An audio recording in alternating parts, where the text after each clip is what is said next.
Hello, everybody. Welcome to the Straight Talk for the Soul series. Are you ready for this today? Well, I am. Season 6 is underway, my friends, and today Peter Tung is here with me. I am very excited about that. He'll be joining me in just a couple of minutes. And first of all, welcome. Welcome to our ever-expanding global listening family. I want to extend a bright and a beautiful good morning, good afternoon, and good day to all of you tuning in from around the world.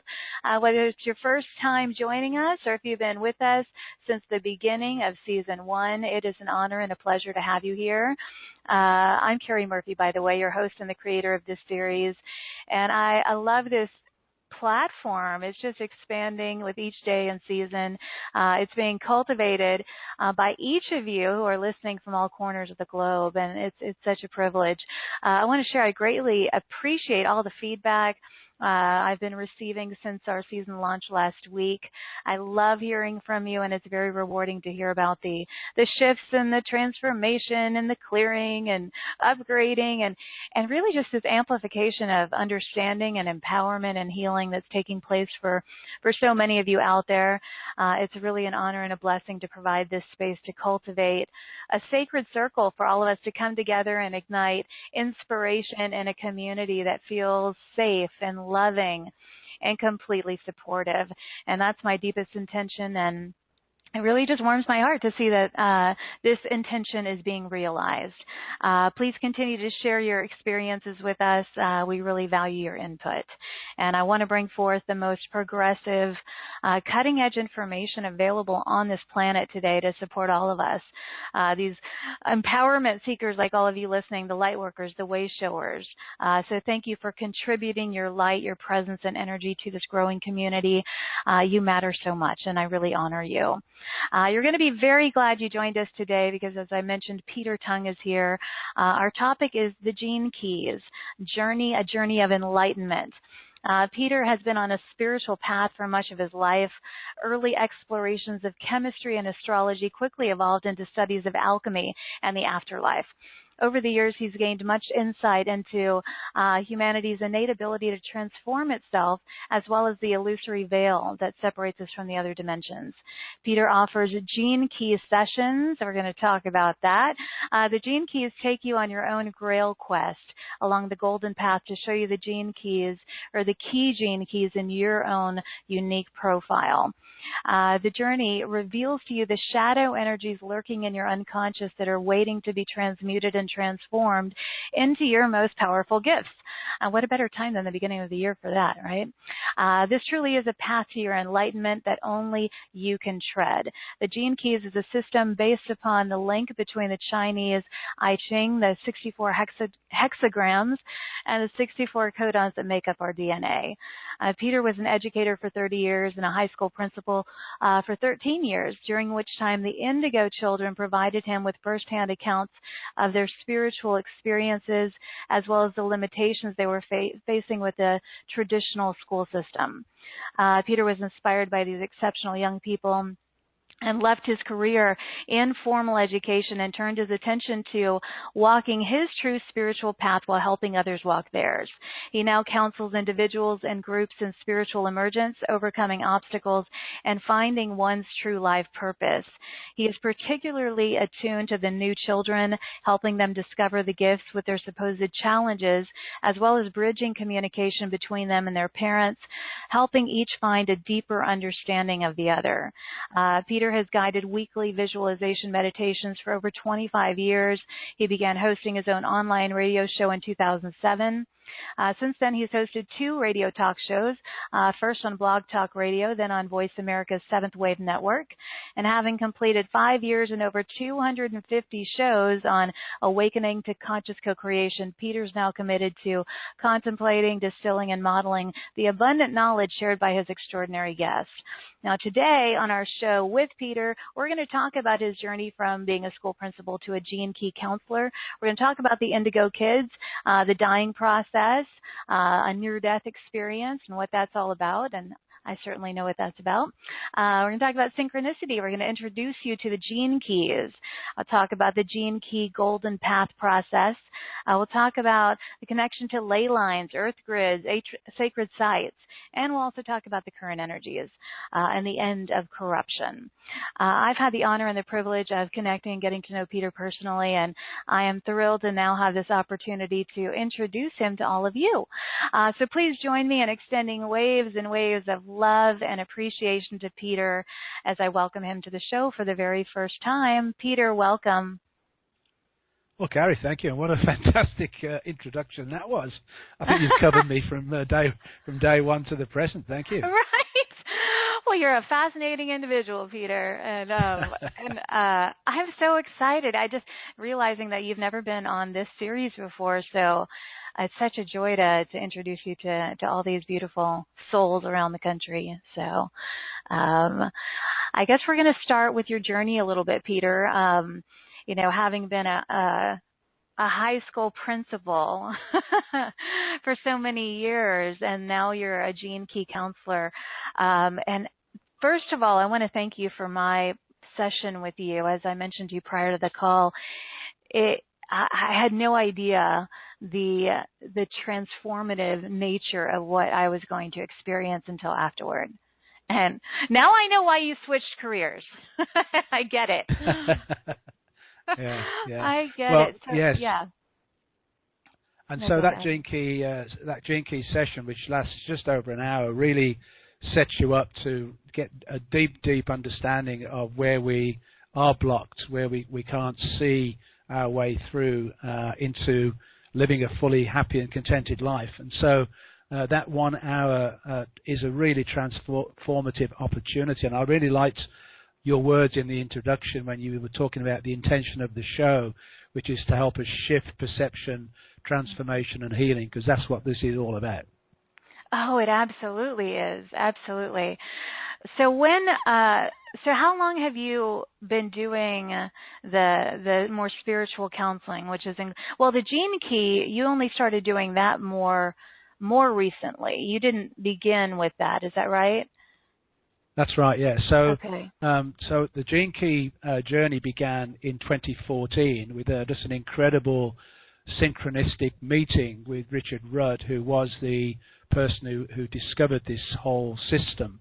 And I'd done enough spiritual work by then to know that, pay attention, this is really, really important. And so the whole gene key journey started just basically 3.5 years ago. Before that, I'd left my job as the school principal and was doing one-on-one counseling and still leading a regular meditation group, which I've done, for over 25 years. But what the Gene Keys does, it gives you a very, very precise and specific understanding of what each individual person's issues are to be resolved. So instead of going into a several sessions sort of counseling, psychological understanding, or doing a meditative contemplation to try and get an understanding from deep within what the issues are, the Gene Key Profile actually tells you very specifically what they are and how you can resolve them. So it's like it cuts right to the chase. It cuts right to the core of your being very quickly, and that's the beauty of the process. Yeah. How did it change your own experience? I mean, once you realized the power of the Gene Keys, clearly it must have impacted your own life. Is that right? Oh, fundamentally, yeah. So I had the opportunity then. I'll just tell you what happened. So Richard came on my radio show. It was one of the last shows I did. And the reason I finished the show is an important understanding for people to have, because I'd done these 250 interviews over 5 years and read a lot of books, as I'm sure you do, and done a lot of research. And I realized that my mind was becoming saturated with all this wonderful information, which was great, but it was taking me away from the real journey, which is the inner contemplative journey. So it was a wonderfully successful show, and so it was a very, very difficult decision to make. But I'm really glad that I made it now, and because now I understand the real importance of doing this inner journey within ourselves. So Richard was one of the last interviews I did in late April 2014, And the reason I did it was because he was coming to North America to do 3 workshops, one in Vancouver, Canada, one in Portland, and one in the Bay Area. And I did the interview, and he went really, really well, and Richard had a great time. So he gifted me the Gene Key book and the Golden Path, and obviously you get your profile free from the website. So I started looking into it, and I thought, wow, this is really, really profound, important stuff. And this was on a Wednesday. The following Wednesday, he was coming to Canada to do his workshop in Vancouver, which he did. And on the Thursday morning, he was due to fly out to Portland from Vancouver Airport. And he got stopped by the American immigration people. They wouldn't let him through. Best decision they ever made. And he got turned back, and so he went back to his hotel room, checked back in, and he's got quite a following in Portland, and they had a wonderful series of events set up for him there. And so he did his whole 2-day workshop remotely from his hotel room. All the people in Portland were in the Unity Church with a big screen of Richard on his computer. Mm-hmm. And imagine sitting there for 6 hours for 2 days in your hotel room doing this workshop. So at some point in that, he sent me an email. He said, I've had a bit of a drama. I've cancelled my Bay workshop. Can I come over?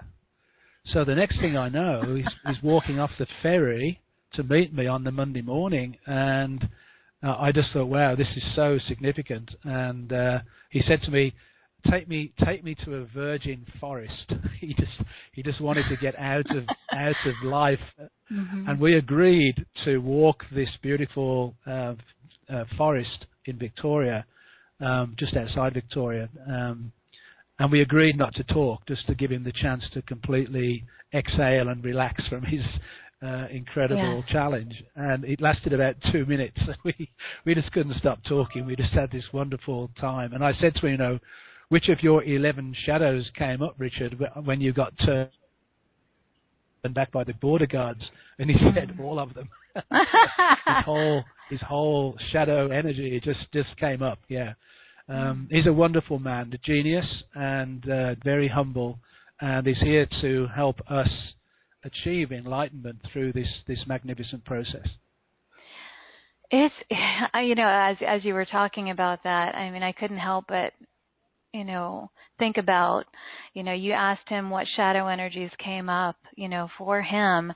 And that's something that you really highlight in when you're working with people with these gene keys. I mean, I had no idea the layers and the levels of this information and the importance and the significance, Peter, of realizing the shadow aspects for all of us, and the gifts that are available in the mastery and all of that, and realizing that even him and you and me and all of us, how it's part of this human experience, to have these shadow energies,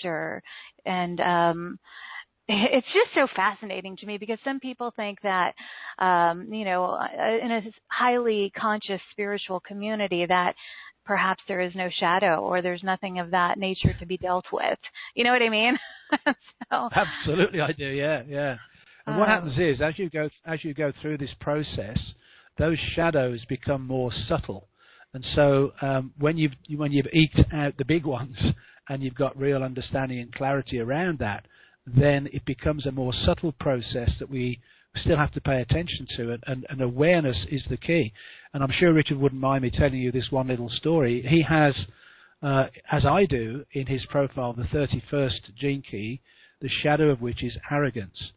And people with this gene key have an innate ability to explain through language, through the spoken word or through the written word, to explain difficult concepts, which is the gift of this gene key. But the arrogance piece, obviously, is when you are speaking for your own advantage or to get recognition. So when we were in the midst of this beautiful retreat that Richard was leading at a retreat centre on Vancouver Island called Hollyhock, he he got to this point in a piece that he was explaining where he suddenly stopped and paused, and he said, I think we'll take a break now. And what had happened was he'd actually stepped into his arrogant shadow. And so we came back after having a break, and then he explained exactly what had happened in that moment, that he was talking about something that he didn't really understand and know. So he was basically BSing. And that was the arrogance piece, where he was demonstrating to us, that we all, including the masters, we all have these shadows, and we just need to pay attention and be aware when they come up. And when they do, the trick is to pause and to breathe, and then step out of that pattern which has been repeating over and over again throughout our lives since childhood. And then once you begin to do that, then eventually what happens is, because you have stepped out of the pattern, there's actually a physical change in your DNA. And I've actually felt that change a couple of times. It's a very strange inner feeling. It's almost like a little wiggle or tiggle inside you. There's something shifted, and then you'll never repeat that pattern again. And that's the beauty of the Gene Key process, is that, first of all, you get a mental understanding of what the shadow is by reading Richard's particular chapter in the book, which the 64 chapters are the 64 Gene Keys. So you read that particular Gene Key, which relates to you, and then after you've read it, you've got a mental understanding of that particular shadow, and then you start catching yourself in this repetitive emotional pattern that we live by, this conditioning that we live by, and then you pause, you breathe, and you do it differently, and then eventually there's this actual physical shift. So it goes from the mental through the emotional patterning into the physical. And this is the way that you clear out all of these lower frequency shadows that we have within us. And it's also really important to do so with a real gentleness and a real kindness towards yourself, and not beating yourself up for making the same mistake again. Because the key thing is, once you're becoming self-aware, you're on the way. And so that awareness is a really good thing, because before you didn't even have that awareness. And now you do. So it's a gentle unfolding, unraveling of this energy. Well, and you're so beautiful at that. I mean, I can speak to that personally, because during our session, I mean, your supportive nature, was extremely helpful, because it's very humbling when you're, you think you're already quite aware, and then you have these new levels of awareness that can be, like I said, humbling to realize, like, wow, okay, it's just to see things in a new way. And you have clearly become very schooled in this, because you're just looking at it. When you sent me the Gene Key, is it the profile? I guess that's what you call it. Profile, with all of my information, and I was thinking, okay, what in the world does this mean? And what is all of this? And but it was fascinating, just the layers and the levels of knowledge and awareness that you have in explaining all of it so beautifully, but in a way that it wasn't overwhelming.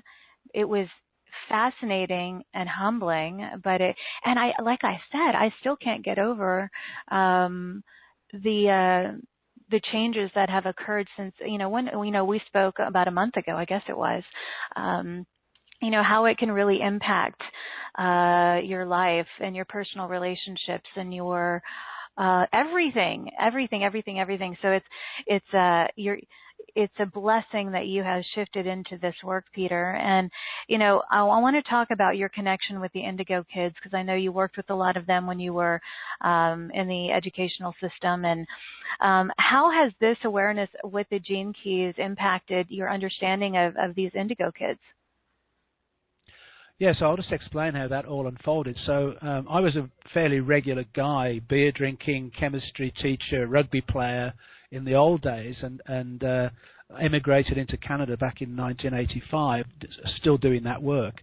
But the school I was involved in was a wonderful university preparatory school in Victoria, British Columbia, and they had a significant boarding program. So I was, when I moved to Canada, became the head of the boarding side of the school.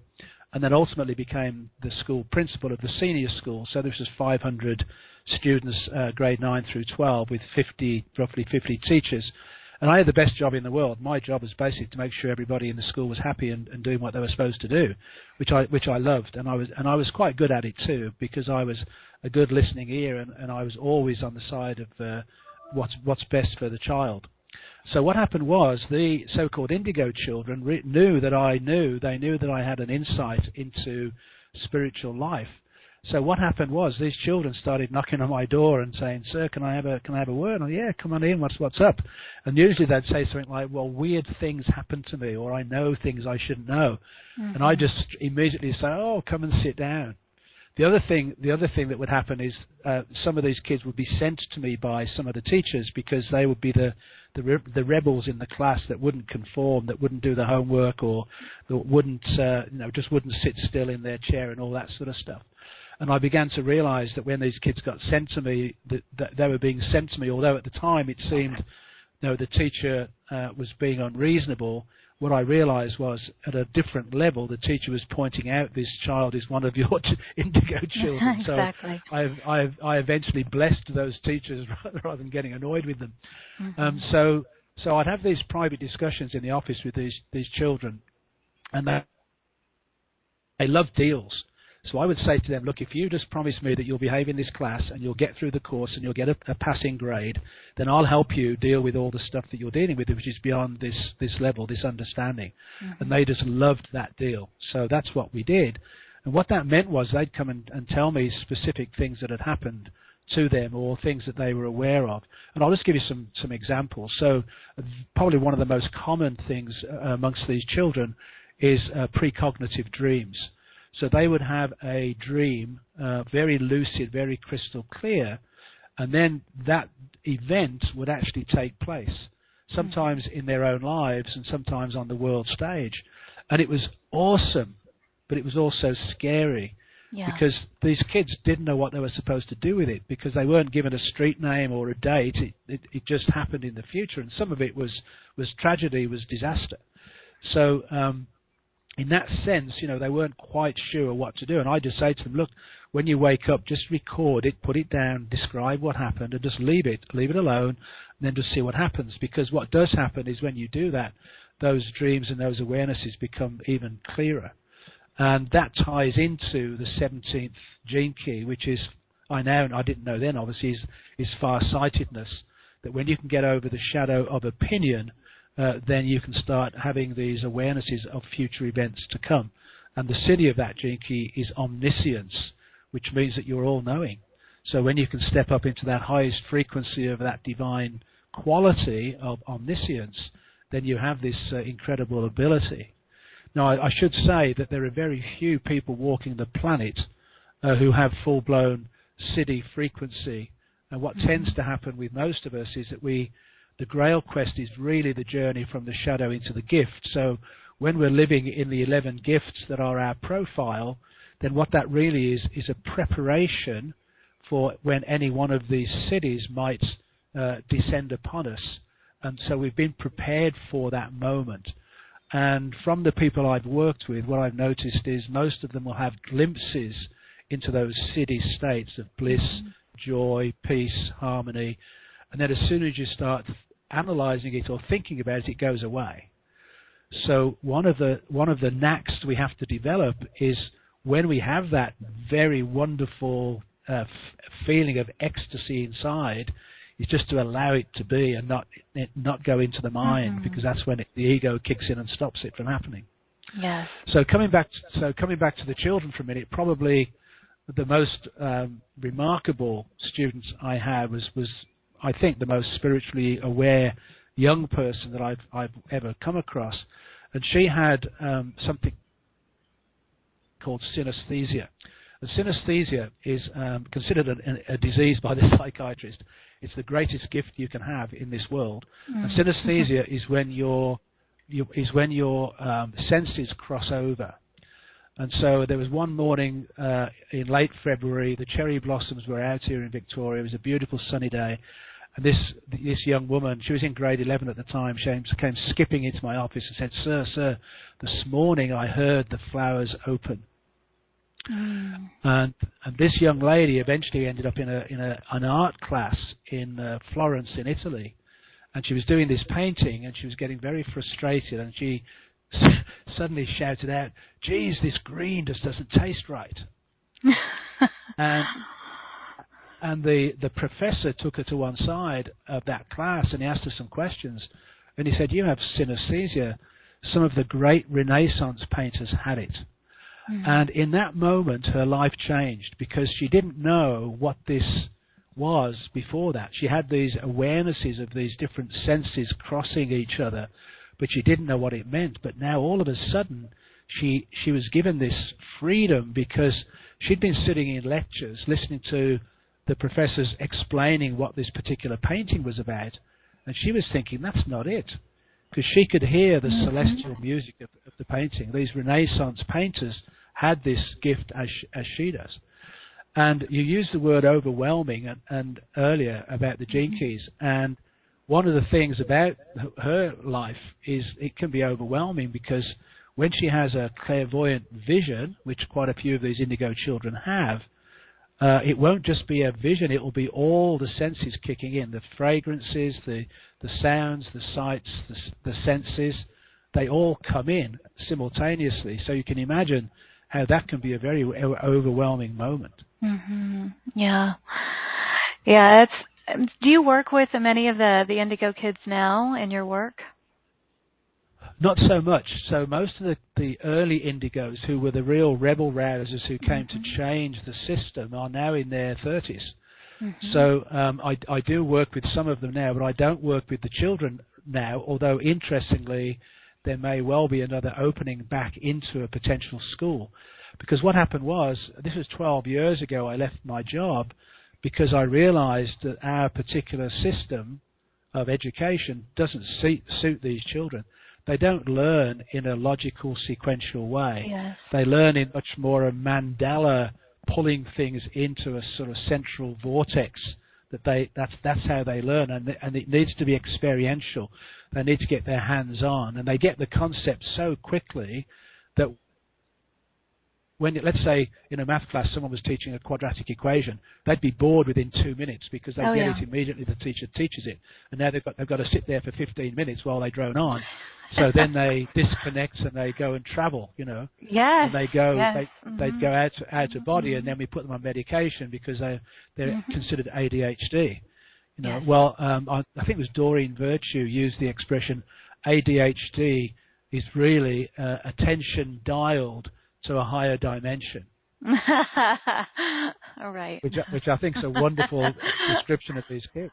Yes. So I thought I was going to be setting a school up for these children back 12 years ago, and it never happened. And I got taken on this alternative, wonderful, magical mystery tour of my own grasping and understanding. And I now know, again, as you've already described, that there are so many layers that we need to uncover and release and set free, that had this happened 12 years ago, I actually wasn't ready for it. And it's interesting that now it's coming back into my world, that there may well be a school opening soon in my own town, which will meet the needs of these younger children, the junior middle school ages. So it's interesting that may be a part of my future. I don't know yet. Interesting. Well, and what's also interesting is that your own personal life and journey, spiritually, has really evolved and expanded. I know that, you travel to a lot of sacred sites. I want to talk with you about the ley lines and sacred sites and all of that, because that's a big, your life is very much. Now, I don't know if devoted is the right word, but that's a big element of your daily living, is connecting with the earth and all of that. So can you speak to that a little bit? Absolutely, yeah. And it is definitely a devotion. There's no doubt about that. This is my life's work. It's what I'm here to do. And so The key element with the landscape is the 15th gene key. The 15th gene key is about tuning into Mother Earth and Mother Nature. And I'm not sure if you're familiar or your listeners are familiar with the Schumann resonance, but it's a very important concept to understand. The Schumann resonance is the natural heartbeat of Mother Earth, and it's been measured since 1953, and it hadn't changed at all until in the last couple of years, and it was at a frequency of 8 hertz, which is a very slow, low humming vibration.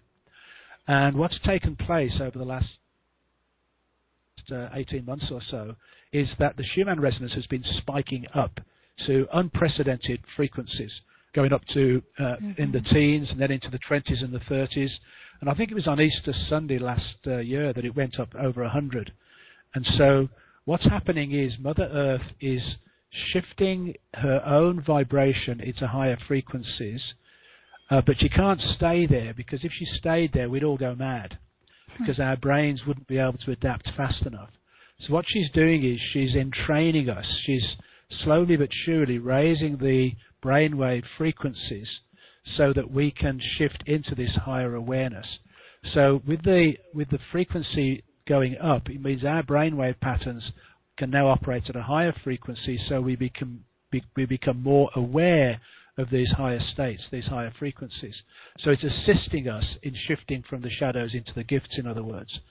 But if it stayed up for too long, we would get into a state of anxiety and agitation.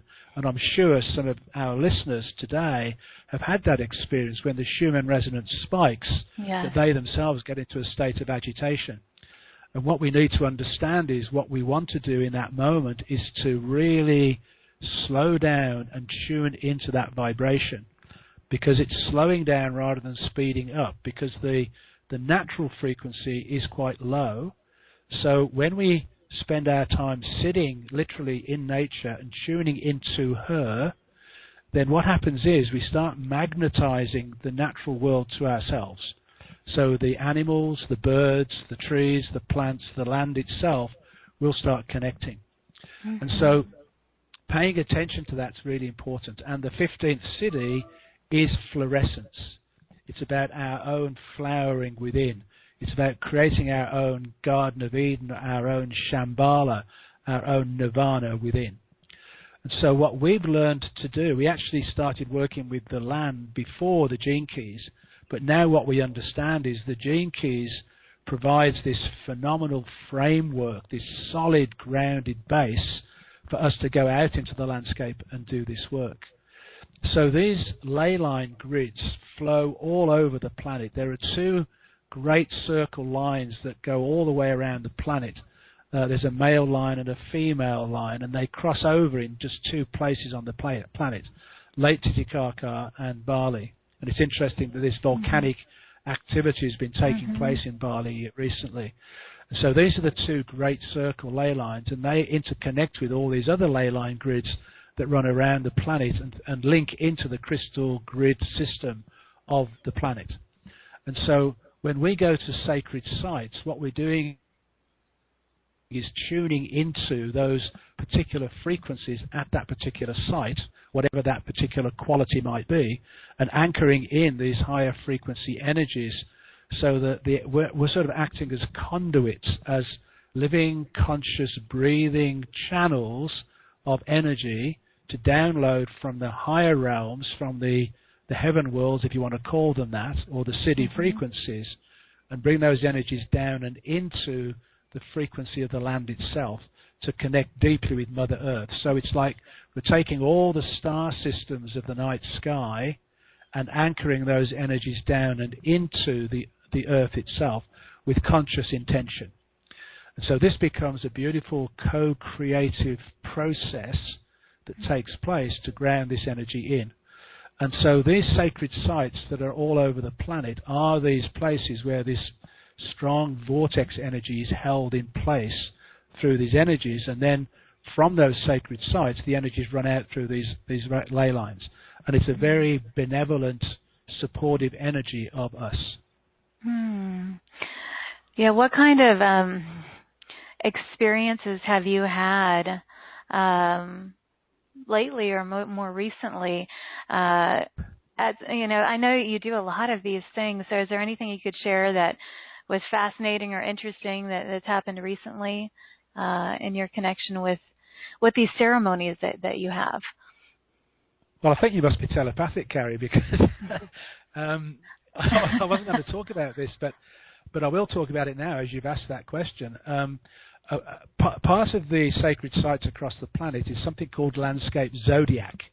And the landscape zodiac is where the 12 sun sign constellations of the 12 astrological signs in the night sky are imprinted into the landscape naturally through all sorts of different shapes and formations, through rivers, through lakes, through streams, through mountains, through meadows.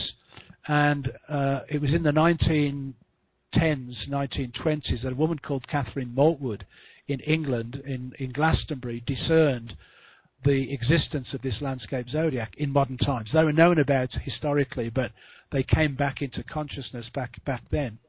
And she moved to Victoria, where I live, just before the Second World War.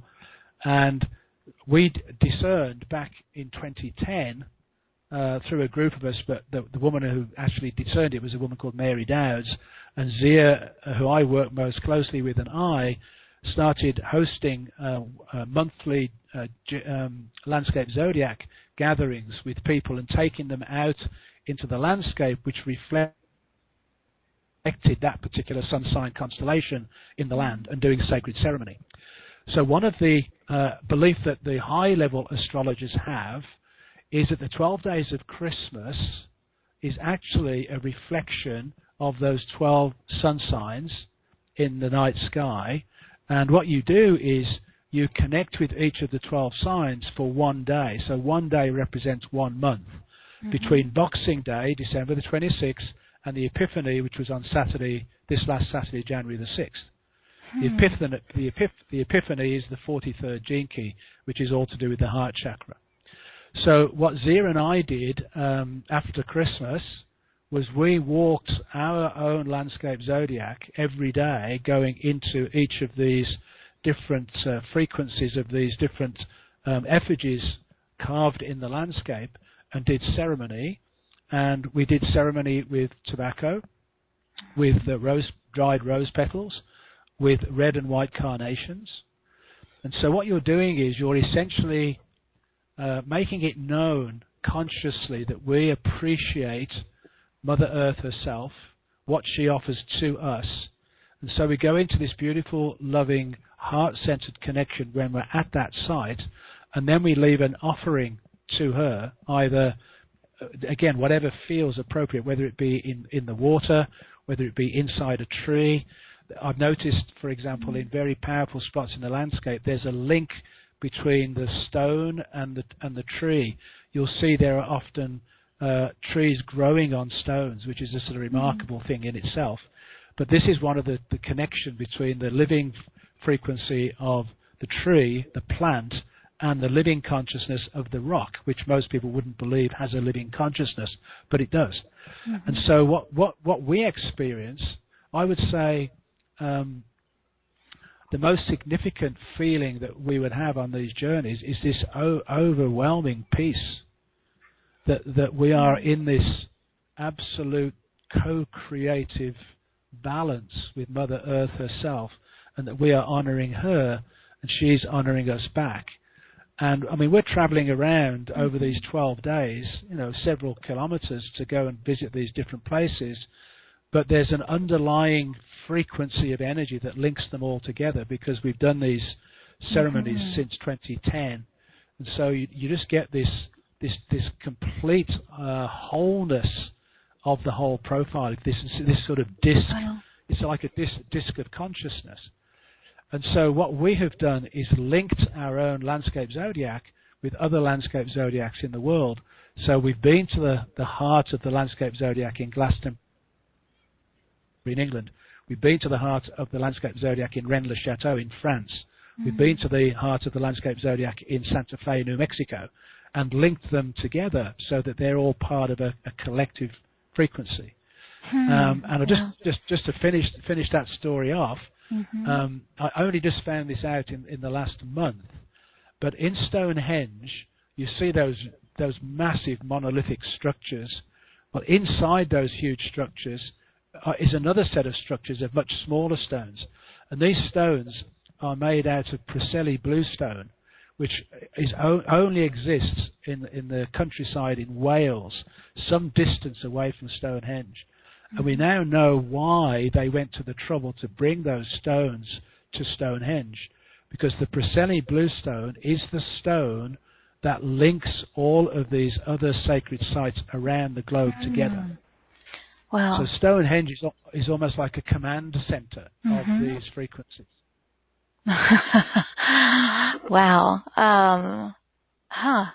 When was the last time you were there?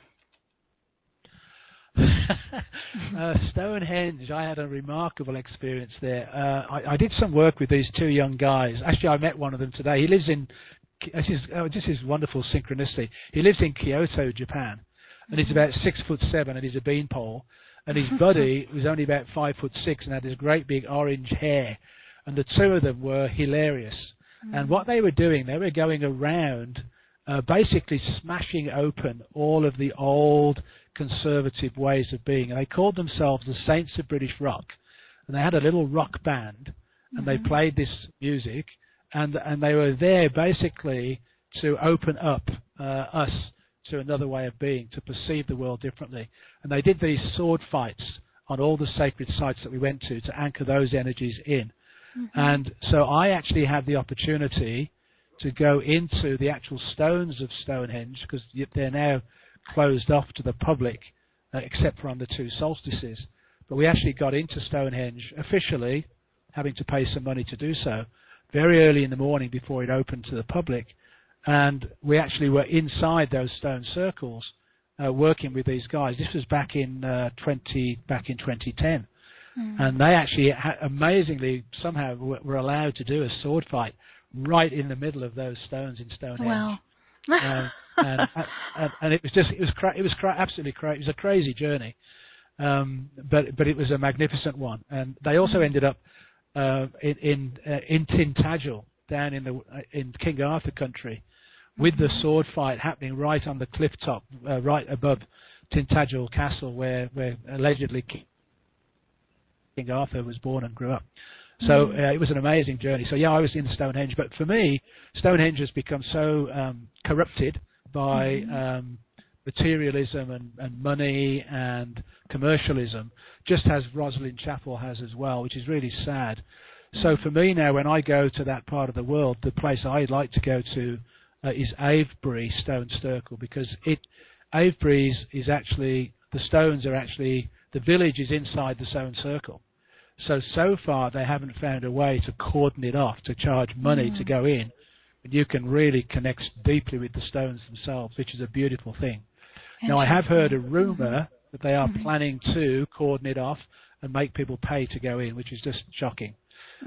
So a trip to Avebury soon would be a really good idea. I want to make sure that I ask you about... So this whole journey from Tintagel in Cornwall through Glastonbury through Avebury and what's the so-called Michael Mary ley line, which is probably the most famous ley line, certainly in Britain and probably even in the world. It's a diagonal line that runs across country, and there are two lines that cross over each other. That's a Michael line, the masculine line, and the Mary line, and they keep crossing over each other as they go across the countryside. And you know some of the places where they go, because you'll find there are a lot of St. Michael and St. Mary churches on that ley line. And what the church did, they said they were doing this to dissolve the evil of the pagans, but what they were really doing was using the vortex energy of these lines, because what you'll find is if you walk down the aisle of the chapel of these Michael Mary churches and you get to the altar, you will find that the two ley lines, the Michael line and the Mary line, cross right in the center of that altar. So it's the most powerful spot you could possibly imagine inside the church. Interesting. Well, you're kind of leading me into exactly what I was going to ask you about, because you're talking about energies and corruption and all of that, and I wanted to get into talking with you about that. The current energy is the end of corruption and patriarchal energy and all of this. And what's fascinating about you, Peter, is we can talk about just about anything, and you have such a wealth of knowledge. What can you say about the current energies and the end of corruption? Well, I've been on this journey for a long time. Mm-hmm. I'm a very old man, you know. So I'm a water snake, according to Chinese astrology. So the water snake's journey is a very slow movement upwards. It's like the Kundalini energy running on very slow process. So, but once I've got it, I've got it. So, so my journey's been a very slow, steady, getting there process.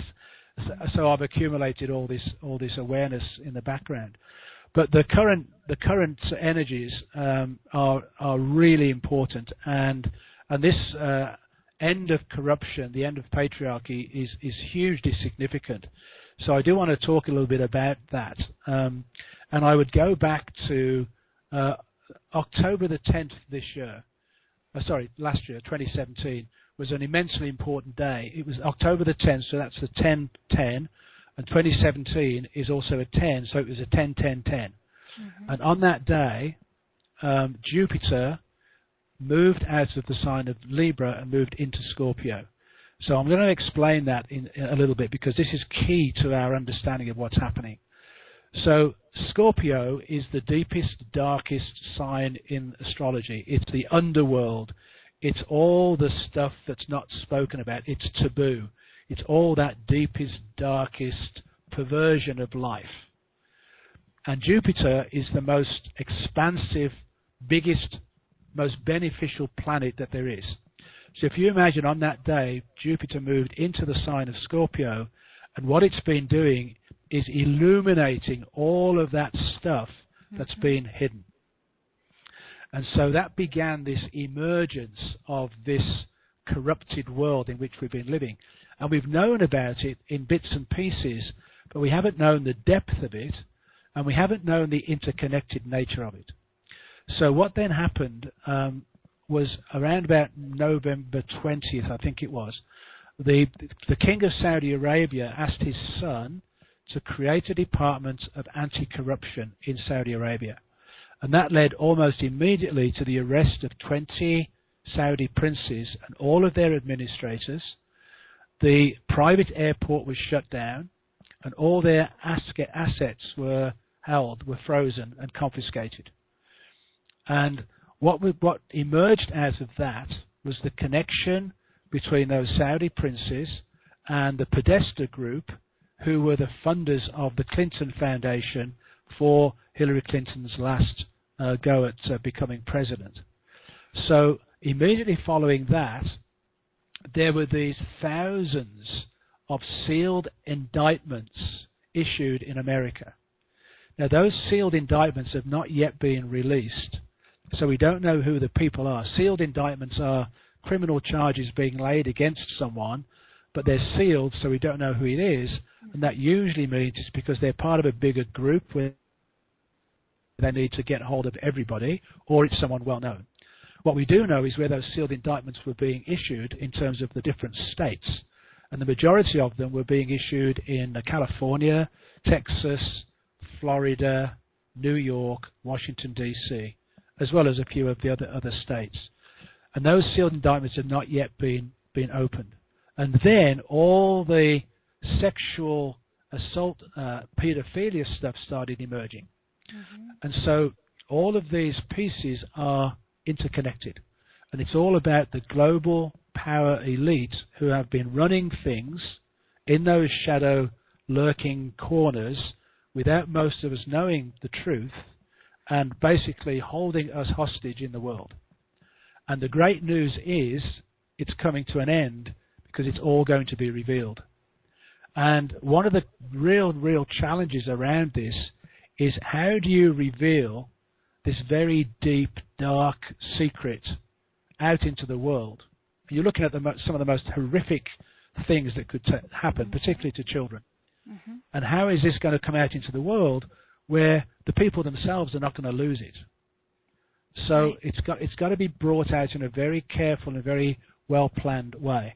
And I'm not supporting any particular political agenda here or any particular person, because the corruption is rife and it's a worldwide situation. So what's important for us to know in terms of our work, our inner work, is to know that this absolutely had to happen before we could step up into the fifth dimensional frequencies, which are waiting for us to emerge into. And so while this corruption was running the show, that could not happen. So all of this revelation that's now emerging is coming out to be set free and healed and cleansed. And what we must not do is allow ourselves to get dragged down by what we are going to learn in the next little while. We don't want to become aggressors or seeking revenge with anybody, because all that does is brings us down into part of the problem rather than part of the solution. Mm-hmm. So what we want to do is to try to witness whatever does emerge from a neutral perspective, stay out of judgment, and keep our frequency as high as we possibly can. Because the bottom line is this is going to lead to a beautiful solution, but there's going to be a lot of chaos in the meantime. Mm-hmm. So that's probably as much as I want to say about that, except that right now, 2018 is beginning with this very, very fascinating energetic that's taking place, where in January we've got 2 full moons, which is unusual, and the second of those full moons is called the blue moon, and that blue moon is taking place on the last day of January, and it's a total lunar eclipse, so it's a blood moon and a blue moon. And then in February there's no full moon at all, and that means the new moon in the middle of February is called a black moon. And then in March there's 2 full moons again on the first and the last day, so we've got another blue moon happening. So what this feels like to me is this first 3 months, from January the 1st through to March 31st, is this real sorting out opportunity for us to get this moving and get moving forward and clear out all of this stuff from past history. Because what we're wanting to do is to put all of this behind us, just like our own personal baggage. We want to put it all behind us so we can step forward into a glorious future. Mm-hmm. So one of the things I'm suggesting is, rather than get upset with what is being revealed, take a real deep look inside ourselves individually into any way that we have been corrupted, or we've felt pressure to be corrupted, or we've tried to manipulate someone else in some way to get what we want. So turn it into an awareness of our own inner self, and again, very gently and very lovingly clear that energy out. Because the beautiful thing about all of this, Cari, is the 44th gene key. The Siddhi of that is my life's work. The Siddhi of that gene key, the 44th gene key, is Synarchy. And that means that we have the opportunity to clear all the dysfunctionality out of all the fractal lineages of the people that exist on the planet from the inside out. And no one can stop us doing our inner work. And when we do that inner work, it then reflects back out into the outer world. So when enough of us are doing this inner work, it will automatically shift us into this higher frequency. And that's why it's so important that we hold this loving frequency of light to the highest level that we can. Definitely. Yeah. No, I'm glad that you shared all that. I mean, you really summed it up quite beautifully. And I want to touch on something that we haven't yet. You have a lot of awareness of near-death experiences, dying, and all of these things, which we actually have a few questions in the webcast. We have a lot of questions in the webcast, Peter, but this one is specifically related to that, and it feels significant to bring up. Danielle from Pennsylvania asks, or she mentions, I have a horrible fear of dying, and I think about it every day. I come from a place of gratitude, but fear never seeing my beautiful 4 children and family ever again. Can you please tell me how to snap out of it? What do you say to that? Yeah, it's not a snapping out, but what it is, it's the 28th gene key. The 28th gene key is the most challenging gene key of them all, and it is the fear of death. It's the fear of facing your worst fear. And what the 28th gene key does is says, okay, let's look into our life and look into what would be that greatest fear. Well, Danielle's already described what that is for us. So that would be the darkest possible shadow that she can imagine. And so having to face that fear is the key. And the way in which you do that is to absolutely and fully embrace all aspects of life. Everything that happens in life happens for a reason. And so when you hold on to that fear, you're keeping that frequency alive in your life. And so getting beyond that fear and getting beyond that is what's absolutely essential to make sure none of those things you fear are going to happen. It's like a self-fulfilling prophecy. Mm-hmm. So then the biggest question for Danielle then to ask herself is, what does she believe happens at the moment of death? Because I can tell you that, and you know yourself, Cari, that anybody who's had a near-death experience has no fear of dying. Correct. Because they've been there, they feel it's beautiful, it's loving, it's kind, it's this wonderful, wonderful energy that's to come. So the fear of dying shouldn't exist. Actually, the fear is of the people left behind, which is what she has suggested about her children. Yes. There could well be a fundamental past life aspect to this as well, because a lot of people who are on this spiritual journey have lived lives in the past where they told their truth, where they knew things they shouldn't have known and got tortured and killed for it. Mm-hmm. So a lot of people in the light worker realm these days have these past life memories which are keeping them suppressed from fully expressing themselves in the world today. And that usually comes through the throat chakra, because you have a fear of standing and speaking your truth. Mm-hmm. Yeah.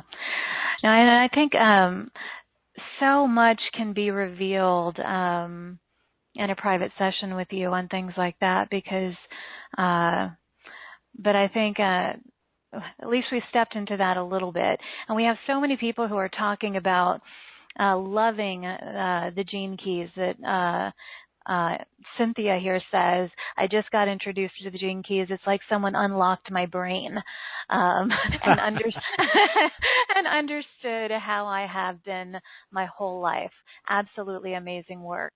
Haven't gotten the book yet, but intend to. Wondering the ways in which you can incorporate all of this work into your daily life, as it is such rich material. Well, that's the beautiful thing about it. You see, you don't actually have to change what you do in life at all. You haven't got to change careers or change the way you live your life. It will, because you will make some different decisions based upon what's really important, because many of us are doing things through routine or through obligation is a big one.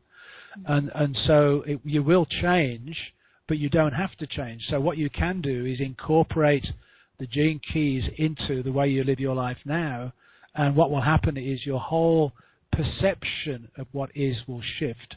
And all those challenging relationships we have, typically with the people closest to us, you get a different understanding, and you can step back and detach from the emotional charge that many of our closest relationships carry, and begin to see the patterns that are playing out that we keep repeating over and over, and the fact that you no longer need to do that. Well, and I love that you said you don't really have to do anything. I can speak to that directly, because even after our time together, it wasn't as though I thought about it, or that I took the profile out and studied it again and really analyzed anything. The shifts just happened. And precisely the way that you're speaking of, in personal relations, everything just changed. And I didn't do anything differently. Well, the reason is it's an energetic transmission. So when we have that discussion over your profile, like your profile is like a portal into who you truly are, the deepest aspect of your being, your true nature. So when we have that hour-long discussion around your profile, there's an energy flowing through us, through your profile. So as you say, you actually don't have to do anything apart from let it unfold, because you'll be shown clearly those things that you need to pay attention to, yes, because of whatever shows up in your life. Mm-hmm. Yeah, which that makes it seem so easy, really. I mean, it's just fascinating, and so I feel it's important now to discuss the opportunity that people have to work with you in a Gene Key spiritual counseling session, which is what you're offering our community as part of your special offer. Peter, can you tell people what to anticipate in this session? I mean, clearly we've been hinting at it and talking about it on and off throughout the call today, but if someone is feeling intrigued, what can you say to them about what they could experience? Yeah, thank you. So basically, what we do is we get your profile from the Gene Keys website, and for that you need to know the moment of your birth, the date of your birth, the location, and hopefully the time. If you don't know the time, we can still do the process, but it is best if you know the time, or approximately the time. And that profile contains 11 spheres, which contain 11 of the Gene Keys. And these 11 spheres relate to 3 different sequences. The activation sequence, which is the core stability that you're given through the 4 gifts of those 4 spheres. The Venus sequence, which is where we delve deeply into our childhood and what took place in our childhood, what conditioning took place in our childhood, and our most significant one-on-one relationships. This is the deepest aspect of the work of the transmission, the Venus sequence. And once you've gone through the Venus sequence, you end up at what's called the core wound.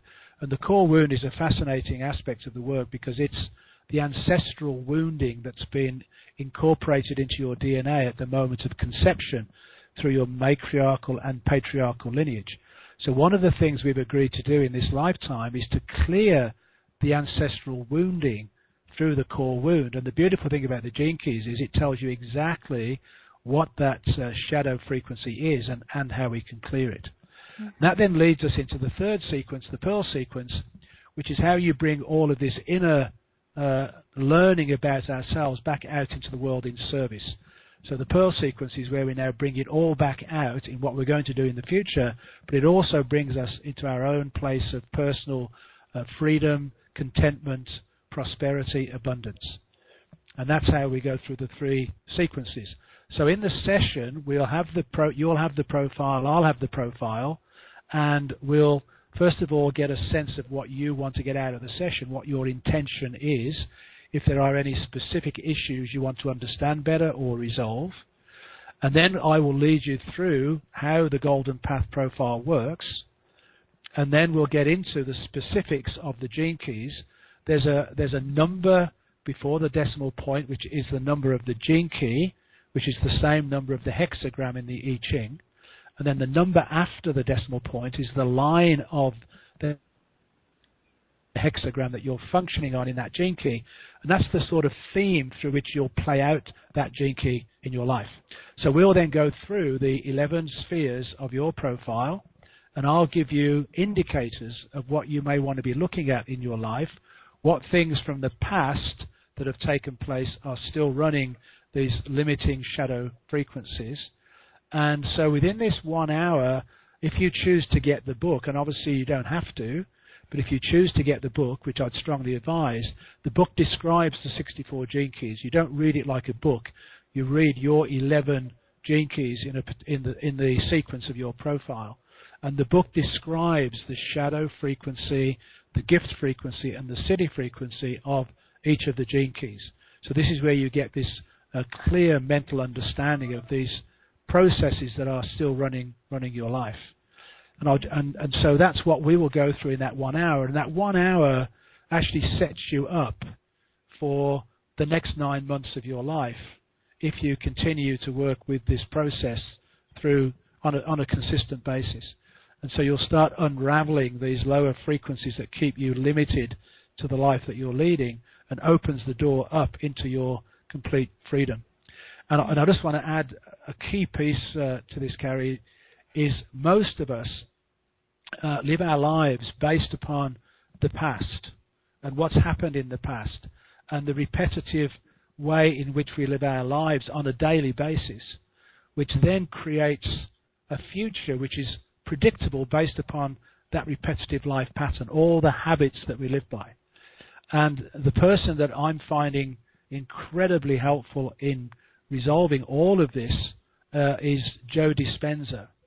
And he's just written a wonderful book called Becoming Supernatural, because within his work is the science behind what the Gene Keys is explaining to us. He measures the brainwave pattern changes that take place as we move through the meditative process, and also the biochemical changes that take place in our brain structures. Because in reality, when we can step into this present moment disconnection from the past and the future, then what happens is our brain itself starts creating the chemicals that will take us into the most wonderful states you can imagine. Serotonins, melatonins, dopamines, but also antioxidants, natural oxycodone, natural DMT. So we end up living on a high from the biochemicals that are emitted by our own brain. And so there's this phenomenal opportunity. I'll give you one example that Joe Dispenza mentions at one of his workshops. The most powerful immune substance in our body is called immunoglobulin A, and it's more powerful than any vaccine and any medication you can take. And what they did was they took a saliva test on the participants. I think it was 117 participants at the workshop. Took a saliva test, and at the end took another saliva test just 3 days later at the end of the workshop. And they found that the levels of this immunoglobulin A had gone up by 149%.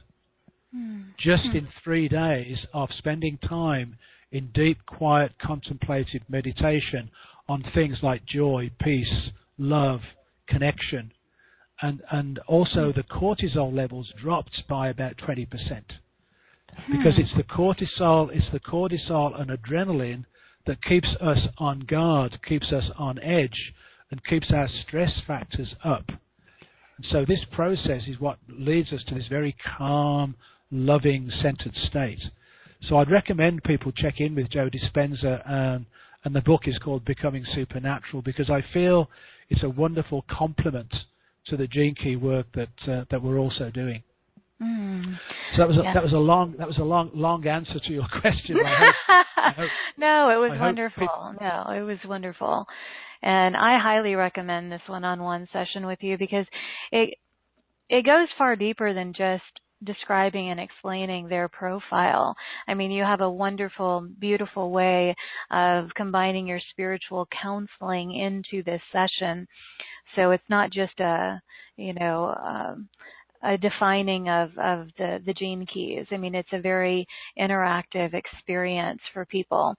And I also want to mention that one of the bonuses, or the bonus in your offer, is a meditation MP3, which you were just talking about that. So it's important to incorporate that. This specific meditation, it's preparing for the energies of 2018. Is this a guided meditation, Peter, or what is this? Yeah, so I lead a guided visualization meditation twice a week, and I've done so for over 25 years. So it's part of who I am, and so it's a different meditation to what Joe Dispenza will be looking at, which is just going into the stillness and the silence and the nothingness, if you like, within, because our meditations always have an intention, a reason for doing them. So this is to support humanity's setting themselves free, and so this particular meditation is a guided visualization to help people prepare themselves for the upcoming energies of this year. And obviously, it can be used on a very regular basis for people to tune into that frequency of what is to come in this year. I just want to say one other thing, actually, while I'm on this topic, because it was actually this weekend. But you know the song "The Dawning of the Age of Aquarius" by the Fifth Dimension. You're probably too young to remember that, Cari. I know it. 1969, the song was written. And it says the first line of the song is when Jupiter aligns with Mars and the moon is in the 7th house. That's the dawning of the age of Aquarius.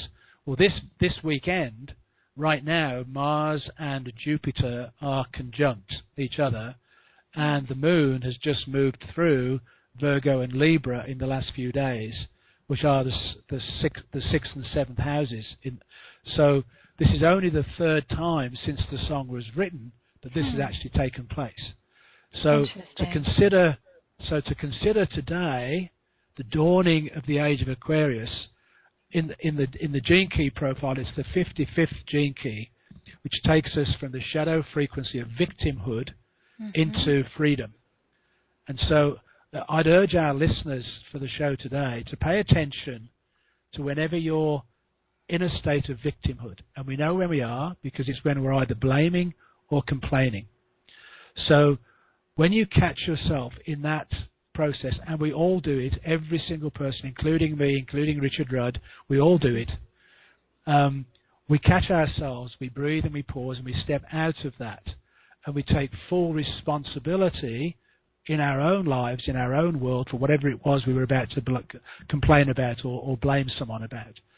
And so it's about taking back everything into ourselves, taking our own responsibility for things.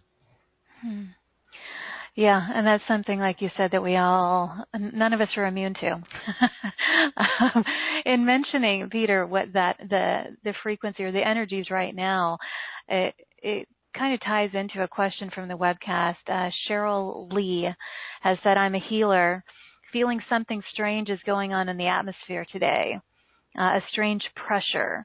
I do sound healing, Reiki, reflexology, chakra clearing, but the pressure feels like my body is being squeezed, and I've never had this before." So do you think that has something to do with what you were talking about? It does, and it's to do with another shift that's taken place. The outer planets move through the sun signs very slowly, but one of the big ones that's just happen is Saturn has just moved out of Sagittarius and into Capricorn, and that's the pressure that she's feeling. And the Saturn in Capricorn, Saturn is in its own sign of Capricorn, and this pressure is this pressure to make sure that we are in our own integrity, because of all this stuff that's coming around about corruption. It's all very well us viewing this as an external factor of corruption, but Saturn in Capricorn is really putting this pressure upon us to make sure we are in our own integrity. Saturn is seen to be the planet of obstacles and challenges, but it isn't really. All it's wanting to do is to show us where we are out of integrity.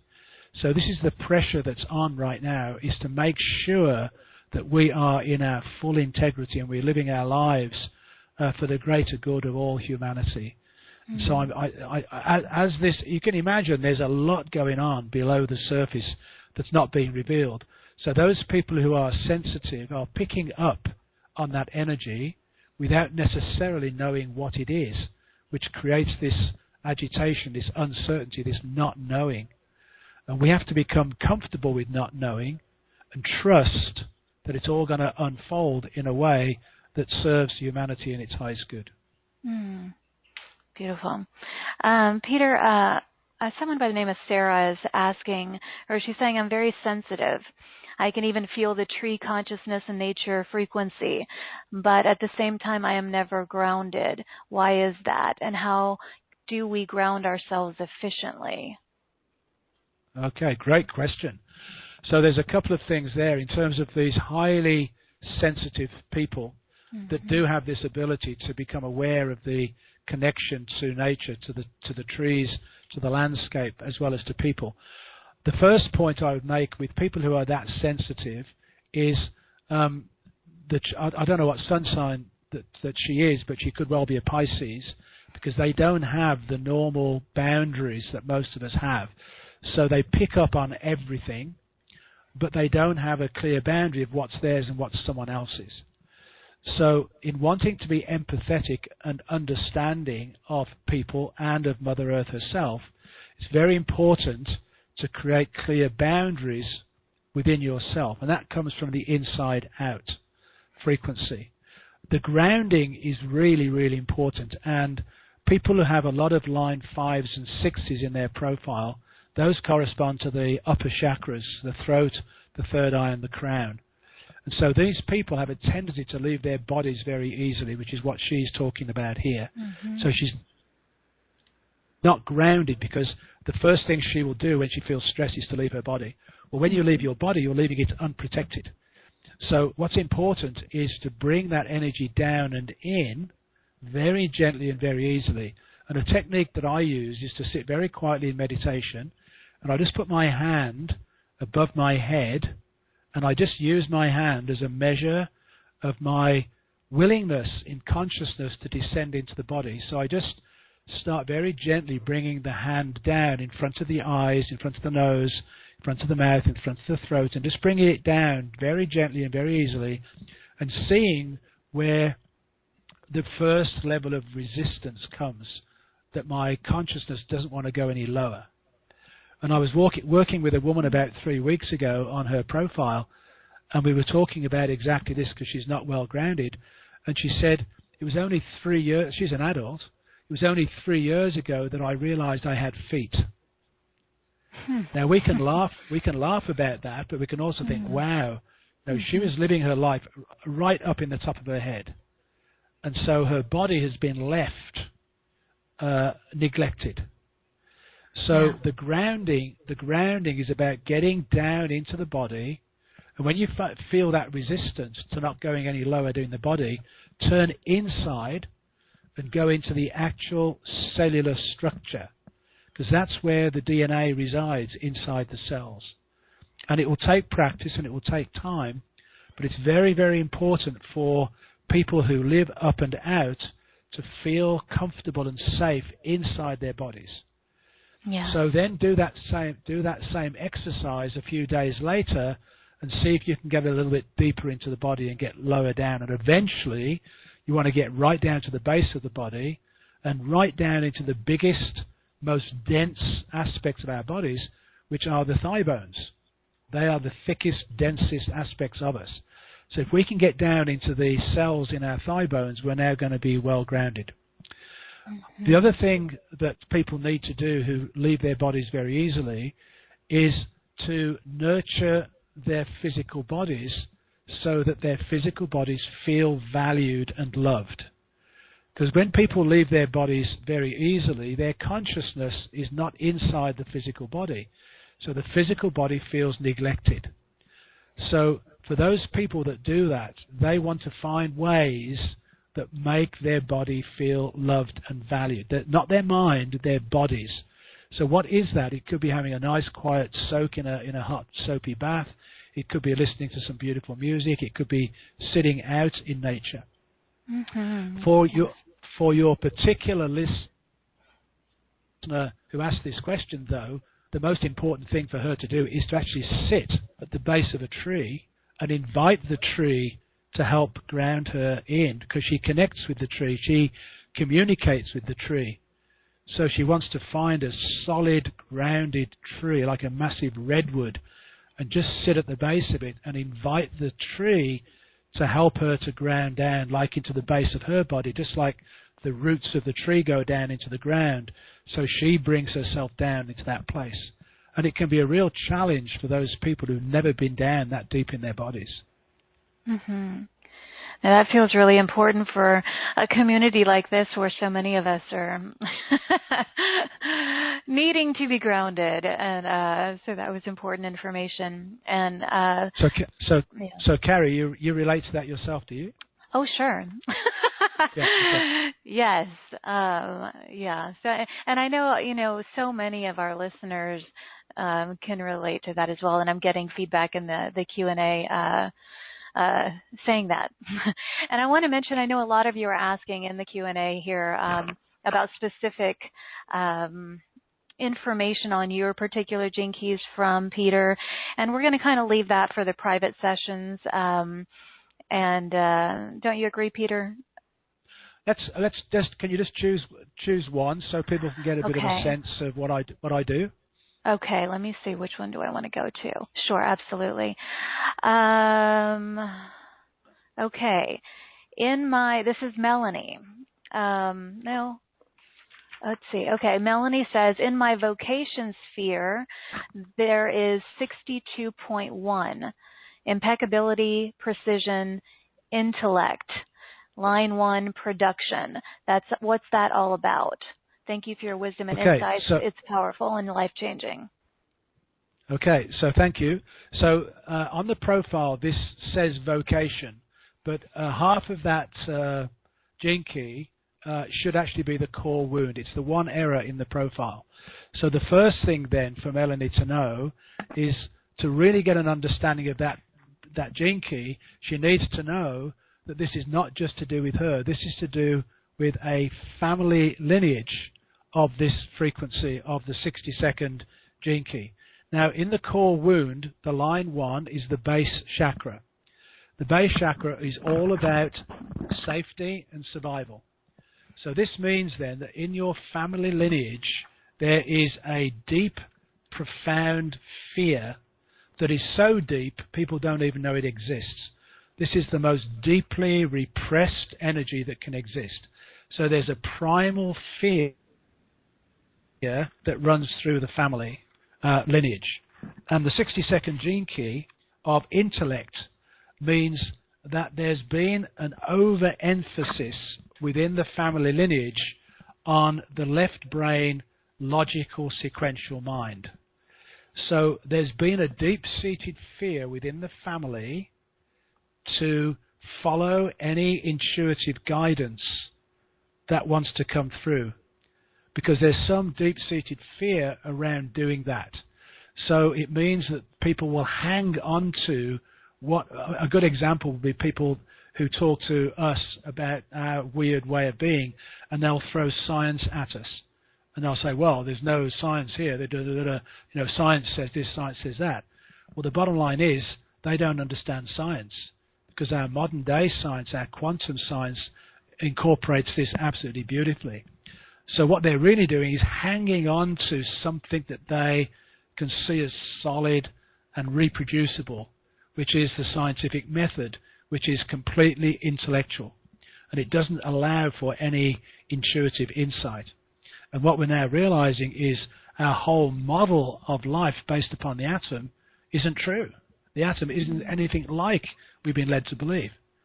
So what is required here is to step out into fully acknowledging that there is another aspect to life, which is the intuitive nature, where we get guidance, where we get understanding, we get synchronicity.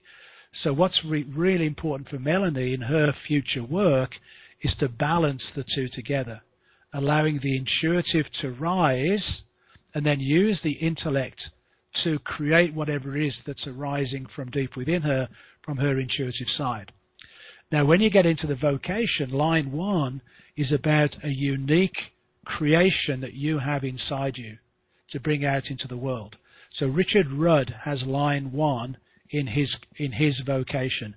He wrote the book. He was the man who produced the original creative idea. So Melanie, you have that within you once you can allow your intuitive side to blossom fully and allow it to emerge. Okay. Yeah. I'm sure she thanks you for that. And Sarah, who you responded to that question about grounding, has said, "Thank you so much, Peter. You're a fabulous, amazing miracle worker." So I wanted to pass that along from Sarah. Thank you. Thought you might appreciate that. Yeah, absolutely. Okay, Peter, I want to end this with one kind of lighter question. I was just someone who's saying, wait, I lost it. Where is it? Loving this talk. Thank you both. Her name is Margarita. It is my 65th birthday. Is there anything you have to say to me? Ha ha ha. So we'll end this with a light question like that. Do you have anything for Margarita on her birthday today? It can be anything. Yeah, no, absolutely, yeah. So when you look at the gene keys, the sun illuminates each gene key once a year. So right now we are moving through the gene keys as they. So let me explain again. So the sun illuminates each gene key once a year. So I know that because it's her birthday today, her life's work is the 54th gene key, because that's the gene key that's being illuminated by the sun right now. And she'll be delighted to hear that the shadow frequency of the 54th gene key is greed. So let me explain that. It's a great way to finish, actually. So let me explain that. People with the 54th gene key life's work, they are Capricorns, obviously. So they have an innate ability to know how to climb the corporate ladder. So Capricorns are really good at building themselves through ambition, and they go from promotion to a salary raise to a new company, and they climb this ladder of the corporate world. And so they're very, very good in the material realm. The problem with it is, if they ignore the spiritual realm, they'll end up at the top of this mountain and still be completely unsatisfied in their lives. So what's really important for Marguerite is the gift is aspiration, is to aspire to her spiritual journey.